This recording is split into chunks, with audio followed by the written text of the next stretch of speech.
NC pork, good for the plate, great for the state.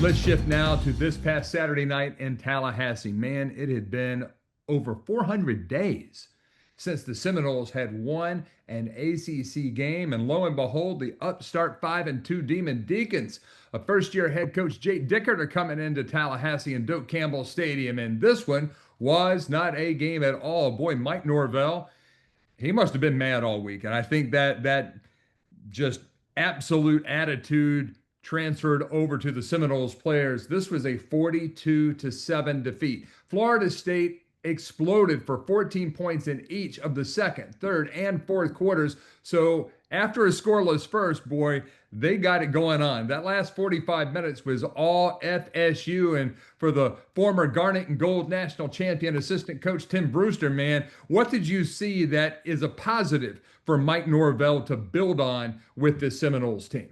Coach Norvell's had a couple of must-win games, and certainly Saturday night playing Wake Forest at home in Doak Campbell Stadium. The fans showed up. The crowd was into the game. That spear went in the ground, and you could sense that there's some real excitement in this stadium. And to Mike's credit, they did a nice job. They put together a good plan. Looked to me, a clean, concise plan. They had guys making plays defensively. Guys are running to the football. Obviously that's a huge victory. And Wake Forest was not.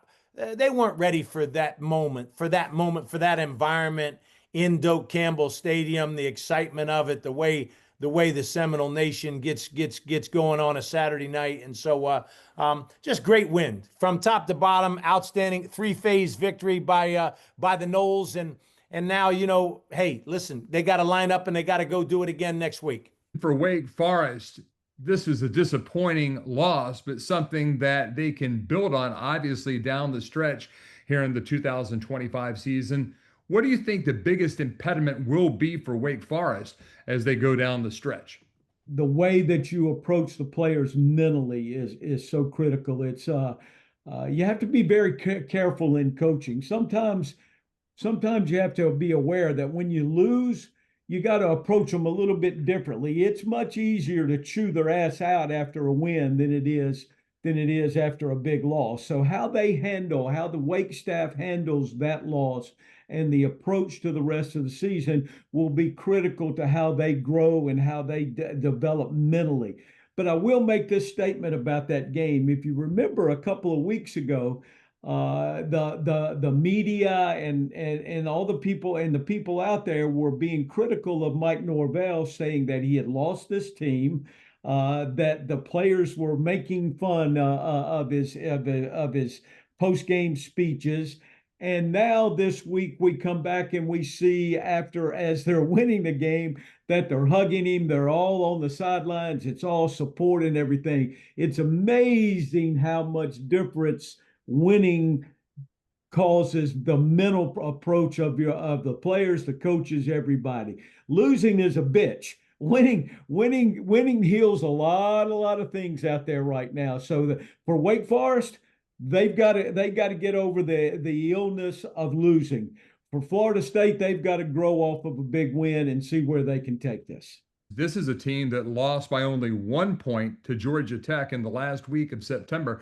They then came back with that road win at Virginia Tech, the road win at Oregon State, and then had the home win at the former Grove Stadium, 13-12 over SMU, the team that beat Miami this past weekend. So for them, Brew, you've talked about this a lot. They have two quarterbacks right now. They have Deshaun Purdy, who did not have a great outing a few weeks ago, but he still got the win, and Robbie Ashford, who just couldn't get anything going offensively this past weekend in Tallahassee. Now, we're going to go ahead and say that he was playing against a little bit better defense than maybe he had been playing against in previous weeks. As you're looking at your quarterback room right now, if you're Jake Dickert, How do you decide who's going to get that start and that opportunity to lead your team when they go into Scott Stadium, David A. Harrison III Field in Charlottesville this weekend for the matchup against the 12th ranked Cavaliers? Well, Mike, I'm going to tell you what I would do. I would just make open competition, okay? I would just open it up this week. Everything that they do in practice is a competition. I'd chart every single throw that they make, 7-on-7, all team drills, mental mistakes, mental preparedness. Hey, listen, we got two guys, and both you guys are going to battle this sucker out. And the guy that competes, and this is the thing too. Who shows leadership? Who shows, the rest of the team that, hey, follow me. I'm your leader. I'm your guy. And Deshaun Purdy's a young guy. Robbie Ashford has played in the SEC. He's played at Auburn. He's got some experience.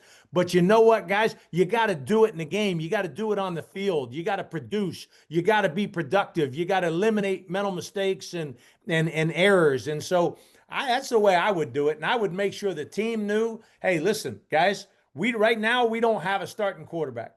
Okay. And in practice, we're going to figure out who that starter is.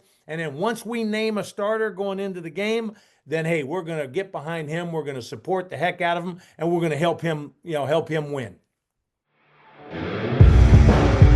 This has been Bold North State Football Daily, an exclusive presentation of the North Carolina Sports Network. Make sure you follow us on social media at the NC Sports Net, and check out our website that is wall-to-wall coverage of North Carolina sports at ncsportsnetwork.com. Our foundational partner is the North Carolina Pork Council, raising the bacon, raising the bar. Telling the stories of the bold North State, this is the North Carolina Sports Network.